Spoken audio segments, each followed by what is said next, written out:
Hello learners, welcome to our channel. Today we are going to learn about some features of the Java. मतलब जावा इतना demand में क्यों है? हर एक company में जावा रिक्वायरमेंट होती है। अगर देखा जाए मार्केट में बहुत सारे लैंग्वेजेस प्रेजेंट है ना, जैसे कि जावा है, पाइथन है, सी प्लस प्लस है, पीएचपी है, लिनक्स है, सब मल्टीपल लैंग्वेजेस प्रेजेंट होते हैं जावा मार्केट में। बट फिर भी जावा लैंग्वेज ही क्यों इतने पॉपुलर है, उसके बारे में आज हम देखने वाले हैं। ओके, तो जावा का पहला फीचर देखते, feature number one, that Java is a simple language. Java is a simple language to learn. ये बड़ी सिंपल लैंग्वेज है। अब सिंपल मतलब क्या? सिंटैक्टिकली अगर देखा जाए, सिंटैक्स मतलब जो कुछ भी किसी भी भाषा को सीखने के लिए हमें ग्रामर की जरूरत लगती है, वैसे ही अगर जावा सीखना है, ये भी तो एक लैंग्वेज है, इसको सीखना है तो इसका स्ट्रक्चर सीखना पड़ेगा, इसको इसका सिंटैक्स सीखना पड़ेगा। वो जो सिंटैक्स है जावा का वो बड़ा सिंपल है and easy to learn. Okay, next, second feature, Java is secure language. Java is secure language. Java को सिक्योर सिक्योर लैंग्वेज क्यों कहा गया है? लैंग्वेज क्योंकि जावा के पास जावा के पास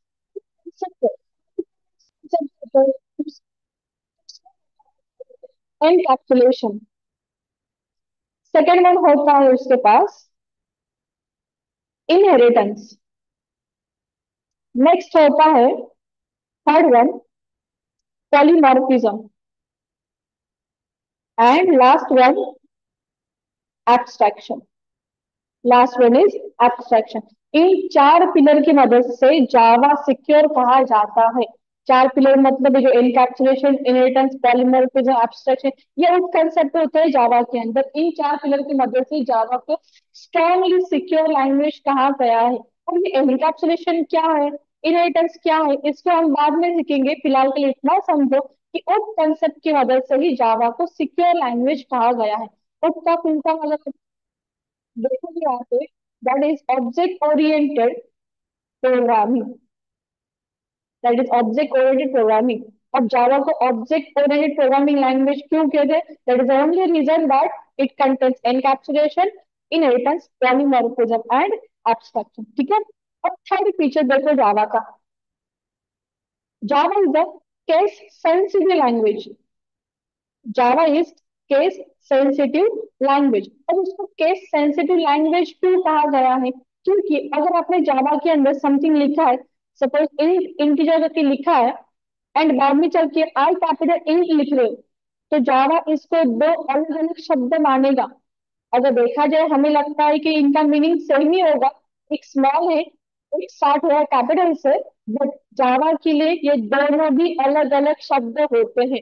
सो Java is a case sensitive language. अगर उसने इंटीजर बोला है तो आई स्मॉल इंटीजर ही लिखना चाहिए। ठीक है। थर्ड ऑप्शन देखो, जावा is a robust. Java is robust language. अब रोबस्ट मतलब क्या? अगर इंग्लिश में देखा जाए इसका मीनिंग होता है स्ट्रॉन्ग। अगर इंग्लिश में देखा जाए रोबस्ट का मीनिंग क्या है? स्ट्रॉन्ग। तो जावा को स्ट्रॉन्ग लैंग्वेज क्यों कहा गया है? क्योंकि अगर देखो, आपको सी लैंग्वेज पता है तो मान लीजिए ये सी का फाइल है, मतलब टेस्ट डॉट सी, ये सी की एक फाइल है। इसके अंदर आपने कोई भी यूजलेस कोड लिखा है, यूजलेस कोड या फिर अनवांटेड कोड लिखा है, अब इसको तो रिमूव करना पड़ेगा ना। यूजलेस कोड अनवांटेड है, इसका कोई काम नहीं है हमारे इस फाइल के अंदर, इसको डिस्ट्रॉय करना पड़ेगा या फिर खामखा मेमोरी लेके बैठेगा ये। इसलिए इसको डिस्ट्रॉय करने के लिए फिर से डेवलपर को ना कोड लिखना पड़ता है एक्सप्लिसिटली।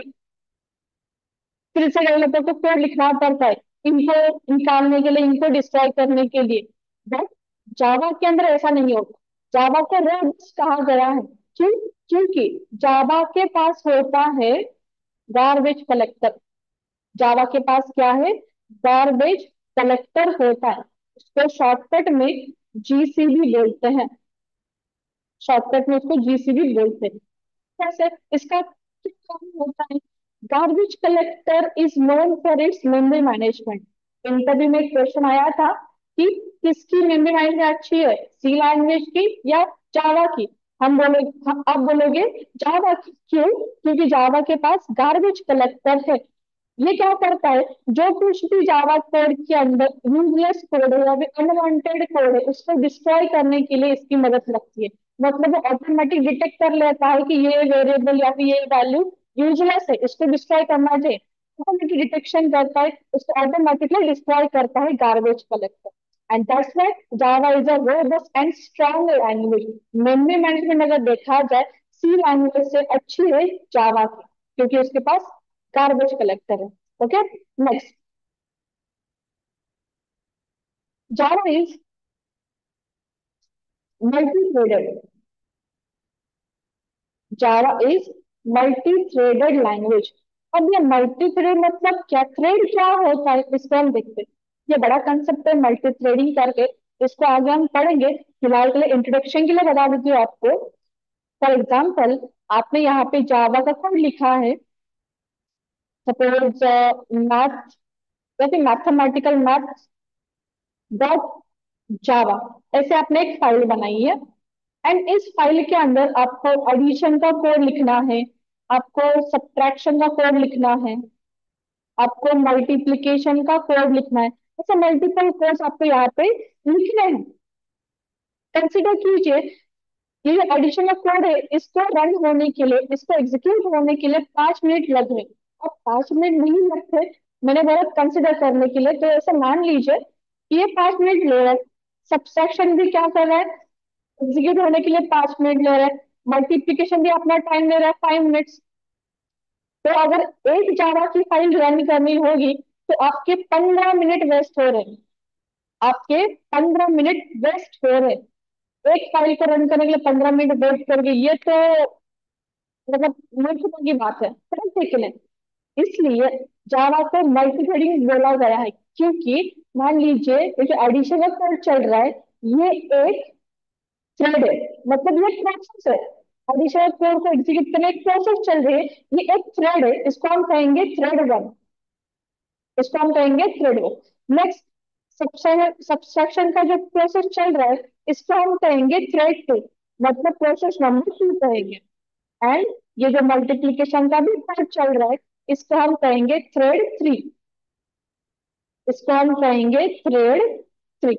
ओके, क्या है, जब आपको मल्टीप्लिकेशन बोला गया है, जो हर एक एग्जीक्यूट होने के लिए 5 मिनट ले रहा था, अब वो क्या करेगा, मल्टी थ्रेडिंग क्या करेगा कि उसी 5 मिनट में साइमल्टेनियसली पैरेलली एडिशन चलेगा, सब्ट्रैक्शन का कोड भी एग्जीक्यूट होगा, साथ ही साथ मल्टीप्लिकेशन भी अपना नंबर यहाँ पे लगाएगा। मतलब वही 5 मिनट में addition as well as subtraction as well as multiplication, ये तीनों कोड एक साथ पैरेलली वर्क करेंगे, एग्जीक्यूट करेंगे। तो आपके 10 मिनट बच गए। यही होता है जावा के अंदर, यही होता है मल्टी थ्रेड के अंदर, कि एक साथ मल्टीपल थ्रेड काम करते हैं इनके अंदर। So that's why Java is a multi threaded language. अब ये बड़ा कंसेप्ट है, जैसे मैंने कहा, इसको हम बाद में सीखेंगे, ठीक है। Next, 6 feature of Java. Java is the dynamic language. Dynamic मतलब अगर आपने इसको वर्सटाइल लैंग्वेज का ऑलराउंडर भी कहा तो भी चलेगा। जावा इज अ डायनामिक लैंग्वेज, ठीक है। Next, Java is Java is platform independent. Java is platform independent. अब जावा को प्लेटफॉर्म इंडिपेंडेंट क्यों कहा गया है, इंडिपेंडेंट क्या होता है, वैसे उसके लिए हमें समझना पड़ेगा एग्जैक्टली डिपेंडेंट क्या होता है। उसके लिए हमें समझना पड़ेगा डिपेंडेंट क्या, इंडिपेंडेंट। ओके, तो C language is dependent language. What is, question is what is platform dependent. Platform dependent ये क्या है समझते हैं, बाद में पता चलेगा आपको इंडिपेंडेंट क्या होता है। तो उसके लिए सी का एग्जाम्पल लेंगे, सी लैंग्वेज है, फिर C++ का एग्जाम्पल लेंगे, ठीक है। अब देखो, जो सी का कोड है या फिर सी प्लस प्लस का कोड है, वो एक ही स्टेप में एग्जीक्यूट होता है। कितने स्टेप में? एक ही स्टेप में वो एग्जीक्यूट होता है, उसमें कुछ स्टेप सेवन नहीं होते। जस्ट जस्ट हमने रन किया, उसका काम हो गया, वो रन करेगा आपको। ठीक है, सी लैंग्वेज में होता है। इसलिए ऐसे कंसिडर कीजिए, ये जावा की फाइल है, this is Java file, not Java, this is C file, and test dot C, यह फाइल है।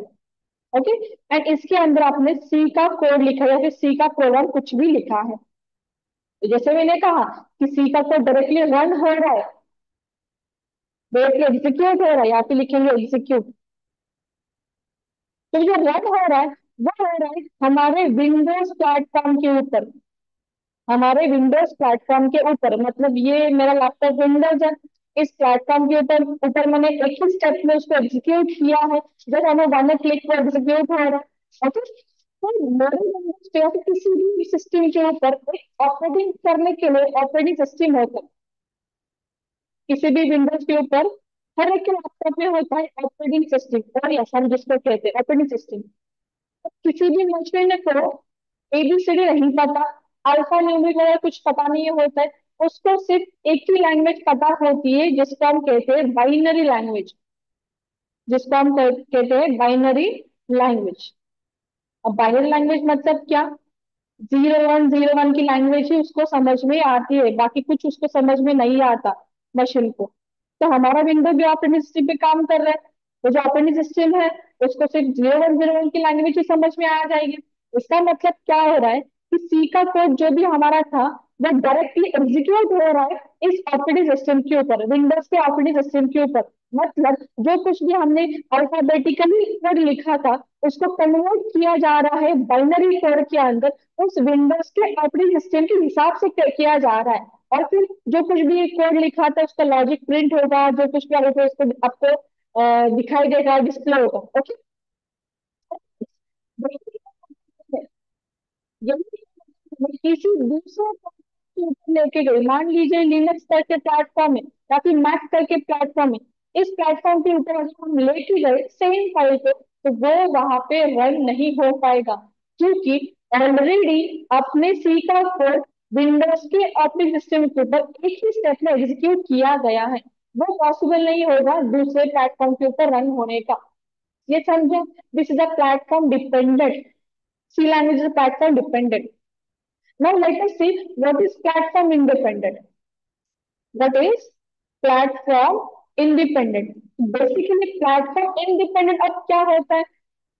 हमारा सी लैंग्वेज, हमारा जावा लैंग्वेज। ओके, तो यहाँ पे कंसिडर कीजिए, ये जावा की फाइल है, ये जावा की फाइल है। फाइल का नाम हम कुछ भी लिख सकते हैं, मैंने फॉर एग्जांपल टेस्ट करके लिखा है, टेस्ट डॉट जावा फाइल है।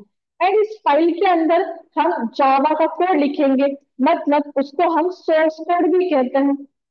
जो कुछ भी हम उस फाइल में लिखेंगे जावा का कोड वगैरह, उसको सोर्स कोड कहते हैं या फिर लो लेवल कोड कहते हैं। इसको हम सोर्स कोड कहते हैं या फिर लो लेवल कोड भी कहते हैं। ओके, तो जैसे सी लैंग्वेज एक ही स्टेप में एग्जीक्यूट होता है, वैसे ही जावा का कोड दो स्टेप में एग्जीक्यूट होता है।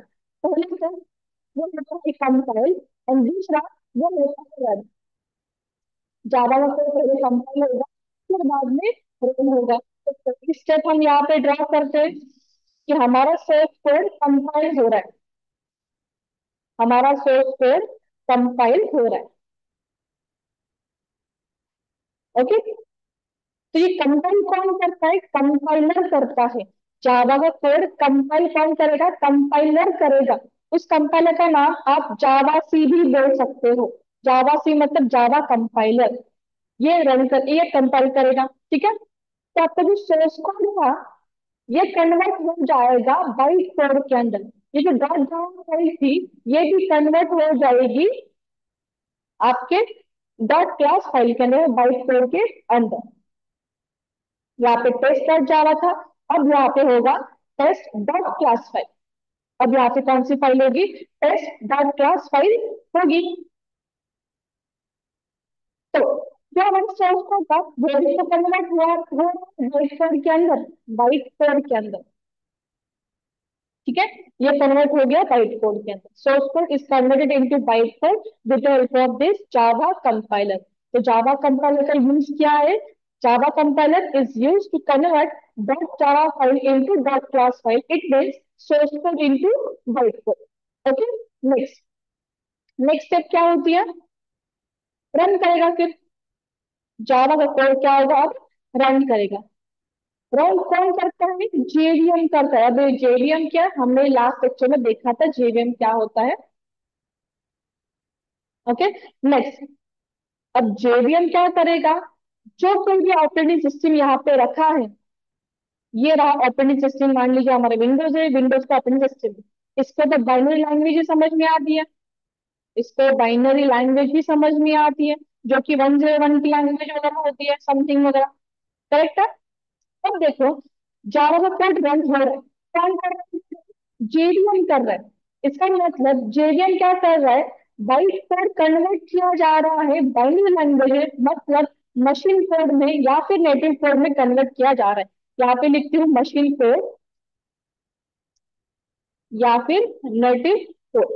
ओके, इसका मतलब अगर क्वेश्चन आ रहा है कि what is use of a JVM, JVM is use to convert byte code into machine code या फिर नेटिव कोड। मशीन कोड मतलब जो मशीन को समझ में आता है वो वाला कोड।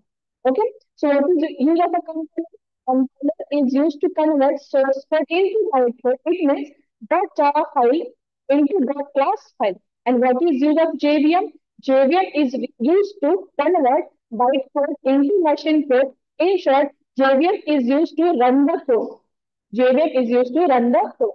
तो यहाँ पे क्वेश्चन होता है, यहाँ पे कहाँ पे हम दिखाया जा रहा है कि जावा इंडिपेंडेंट वगैरह वगैरह है।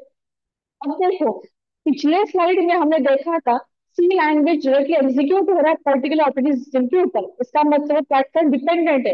वही जावा में एक बीच का लेयर क्रिएट किया गया है जो कि बाइट कोड है, मतलब जावा को कोई डायरेक्टली ऑपरेटिंग सिस्टम के ऊपर रन नहीं हो रहा है, वो पहले बाइट कोड में कन्वर्ट करता है, बाद में रन करता है। तो जावा को प्लेटफॉर्म इंडिपेंडेंट क्यों कहा गया है? Because of this byte code, because of this dot class file. अगर आप ये डॉट क्लास फाइल कहीं पर भी किसी भी प्लेटफॉर्म के ऊपर लेके गए, वहां पे कोड आपका एग्जीक्यूट हो जाएगा। So what is the reason that Java is called as platform independent? Because of this dot class file or because of this bytecode. bytecode को एक दूसरा नाम भी है, उसको ह्यूमन नॉन रीडेबल कोड भी कहते हैं। ह्यूमन नॉन रीडेबल कोड मतलब उसको ह्यूमन बींग रीड नहीं कर पाते, ह्यूमन नॉन रीडेबल कोड भी होता है वो, या फिर उसको हाई लेवल कोड भी कहते हैं, उसको हाई लेवल कोड भी कहते हैं। बाइट कोड, ये जो डॉट क्लास फाइल है, इसको अगर आप ओपन करोगे आपको कुछ भी समझ में नहीं आएगा, उसको सिर्फ मशीन ही रीड कर पाएगी। Okay, so that is the reason Java is called as platform independent language.